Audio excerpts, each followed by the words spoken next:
बिस्मिल्लाह रहमान रहीम। अस्सलाम वालेकुम। मैं हूं मोहम्मद फ़हीम और बिलाखिर जहांगीर तरीन साहब ने अपनी पार्टी का ऐलान कर ही दिया। तहरीक इस्तेहकाम पाकिस्तान का जो ऐलान था वो कल हुआ लाहौर में, और पूरे पाकिस्तान में जितने भी अदम इस्तेहकाम पैदा करने वाले रहनुमा थे उन सब को इस्तेहकाम पाकिस्तान में शामिल कर लिया गया। 9 मई और 10 मई के वाक़यात में जितने लोग मुलव्वस थे, जितने लोगों के खिलाफ मुकदमात दर्ज हुए और जितने लोग भी उस दिन तोड़ फोड़ जलाओ घेराव करते रहे, उनकी एक बड़ी तादाद को इस पार्टी में शामिल कर लिया गया है और ड्राई क्लीन किया गया है एक तरह से कि जी यहाँ पर ये काम करेगी, और इन सब को एक आम माफ़ी मिल गई है वो पीटीआई छोड़ के तहरीक इस्तेहकाम पाकिस्तान में शामिल हो जाए। लेकिन अगर देखा जाए तो अली जैदी साहब, मौलवी महमूद साहब और इमरान इस्माइल साहब, ये 3 बड़े नाम हमें सिंध से नज़र आ रहे हैं। बलूचिस्तान से कोई खातिर ख्वाह बड़ा नाम नज़र नहीं आया, और अगर देखा जाए तो खैबर पख्तूनख्वा से जीजी जमाल और अजमल वज़ीर साहब कोई बड़ा नाम नहीं है। तो अभी जो एक इंजीनियरिंग नज़र आ रही है, अभी तक की इंजीनियरिंग, वो ये नज़र आ रही है कि पाकिस्तान तहरीक इंसाफ, ज़ाहिरी बात है अब वो पूरे पाकिस्तान में फैल चुकी है। लेकिन कैसे फैली देखा जाए तो उस वक्त एक बड़ी जमात बनाने की कोशिश की गई और पॉलिटिकल इंजीनियरिंग करते हुए पीटीआई को पूरे पाकिस्तान में उस वक्त एक सपोर्ट दी गई, जिसके बाद इमरान खान साहब की जो मकबूलियत थी वो आसमानों को छूने लगी और वो पीटीआई एक वफाकी जमात के तौर पे सामने आई। क्वेटा हो, पेशावर हो, चमन हो या खैबर हो, या फिर आप जाके सखर और हैदराबाद में कोई भी जलसा कर लें, जनूबी पंजाब हो, वस्ती हो या कोई भी जगह हो, वहाँ पर पाकिस्तान तहरीक इंसाफ की हिमायत मौजूद थी। थोड़ी थी, बहुत थी, उस पर बात हो सकती है, लेकिन वो पाकिस्तान तहरीक इंसाफ इतनी बड़ी हो गई कि फिर कंट्रोल करना मुश्किल रहा। अब जो सूरत हाल चल रही है और जो नज़र आ रहा है, तो जो 2018 में हुआ था किसी न किसी हद तक उसको अब निगेट किया जा रहा है और उसके मुखालिफ चीज़ें हो रही हैं। जो तहरीक इस्तेहकाम पाकिस्तान है, ये नज़र आ रहा है कि ये सिर्फ पंजाब की हद तक ही जमात होगी और पंजाब से बाहर शायद इसका इतना बड़ा असर नज़र ना आए। और जिस तरह बलूचिस्तान अवामी पार्टी बनाई गई, उसमें इलेक्टेबल्स इकट्ठे किए गए और उनको हुकूमत दी गई और सिर्फ उसको बलूचिस्तान की हद तक ही रखा गया। थोड़ा बहुत उन्हें सेनेट में और कौमी असम्बली में हिस्सा दिया गया और उसके मुताबिक उनका इस्तेमाल होता रहा, जारी रहा। उसी तरह से जो पंजाब है, अब उसके अंदर भी एक ऐसा प्रेशर ग्रुप और उसको एक अलग से पार्टी का नाम देगी, जैसे मुस्लिम लीग काफ थी वो लाई गई, लेकिन मुस्लिम लीग काफ और पीटीआई में ज़मीन आसमान का फ़र्क रहा जब पीटीआई की मकबूलियत हुई।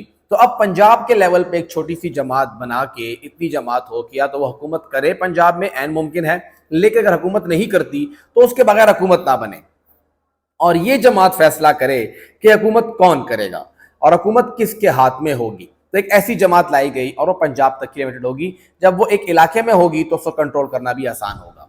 खैबर पख्तूनख्वा से मुताल्लिक अब ये बात आ रही है कि यहाँ पर परवेज़ खटक साहब की सरबराही में एक जमात बनाने की बातें हो रही हैं और ये भी मुमकिन है कि वो जमात बनाएं और तहरीक इस्तेहकाम पाकिस्तान में जम हो जाएं, या वो अलग जमात बना के उस हालात को देखते हुए अपना काम करें। जो हमारी इतलात हैं वो यही हैं, क्योंकि खटक साहब अभी तक पीटीआई में ही हैं ऑफिशियली, उनके राब्ते हैं मुख्तलिफ पीटीआई के मेंबरान से, और जो अब थक गया है वो और मफरूरों की ज़िंदगी नहीं गुजार सकता, उसको लगता है कि बस अब मेरी बस हो गई है, उनके लिए एक ड्राई क्लीन के ऑप्शन के तौर पर ये बात रखी जाएगी। तहरीक इस्तेहकाम पाकिस्तान जहांगीर तरीन के नाम पे तो खैबर पख्तूनख्वा में आपको एक वोट भी नहीं मिलने वाला, शख्सी वोट जो होगा शायद वो भी आपसे रूट के चला जाए। तो इसलिए अब अल्टरनेट के तौर पे देखा जा रहा है कि जितने भी वो लोग जो पीटीआई के थे, पीटीआई के नाम के साथ थे और परवेज़ खटक साहब के साथ हैं, वो एक नई जमात के तौर पे, एक नए ग्रुप के तौर पे सामने आए। उनसे फ़ायदा ये होगा कि वो सिर्फ खैबर पख्तूनख्वा की हद तक होंगे, उनका राब्ता भी पीटीआई के लोगों के साथ होगा और पीटीआई के लोगों को वो कैटर भी कर सकेंगे, पीटीआई के वोटर को भी कैटर कर सकेंगे। जो एक कासिम के अब्बा का या सलमान के अब्बा का वोट है, किस तरह वो अपनी तरफ लाया जाए, वो इस वक्त एक सर जोड़कर सोचा जा रहा है कि कैसे वो हो सकता है। ये हतमी नहीं है, इसमें बहुत कुछ मुमकिन है कि और कुछ भी हो सकता है, लेकिन हम देखें तो सिंध में जो छोटी जमातें हैं वो मौजूद हैं, वो भी अपना हिस्सा देखेंगी। तो हमें अब मुस्तकबिल में ایک انجینئرڈ پولیٹیکل پارٹی جو ہے وہ شاید وفاق کے لیول پہ نظر نہ آ سکے. ایک ایسی جماعتیں سامنے آئیں گی جو 3 4 6 ہوں گی, جو بلوچستان عوامی پارٹی, تحریک استحکام پاکستان, مسلم لیگ کاف, اس طرح کے ناموں کے ساتھ سامنے آئیں گی, اور ان کو مختلف صوبوں میں الگ الگ شیئر ملے گا, ان کو ان صوبائی حکومتوں میں شیئر ملے گا, اور یا پھر ان کو وفاقی حکومت میں شیئر ملے گا.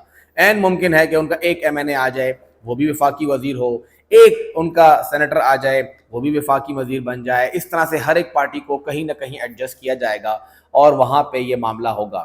اس سے فائدہ یہ ہوگا کہ انہیں کنٹرول کرنا آسان ہوگا, وہ بگر فرام دا پکچر نہیں ہوں گے, وہ تصویر کے اندر ہی رہیں گے, اور ایک بڑی پورٹریٹ کے اندر چھوٹی چھوٹی بہت سی تصاویر ہوں گی.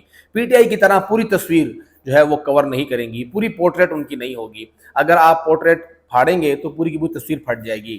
وہ ایک چھوٹی چھوٹی تصویریں ہوں گی, اور اگر کہیں پہ کوئی ایک تصویر جو ہے وہ مسئلہ بناتی ہے تو اس ایک تصویر کو پھاڑ کے پھینک دیا جائے گا, اور وہاں پر ایک اور تصویر چپک جائے گی, لیکن پوری پورٹریٹ کم سے کم خراب نہیں ہوگی.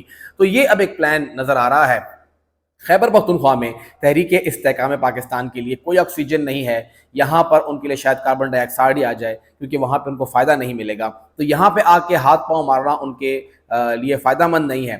لیکن دیکھنا یہ ہے کہ پرویز خٹک صاحب اب کس طرف جاتے ہیں, کیونکہ اب PTI میں بھی ان کے لیے جگہ نہیں ہے. بھلے وہ PTI میں ہوں, لیکن وہ PTI میں نہیں رہے. PTI اب ان کے لیے نہیں ہے. کہاں جائیں گے, کیا کریں گے, یہ خٹک صاحب آئندہ 8 سے 10 روز کے اندر امید ہے کہ فیصلہ کر لیں گے.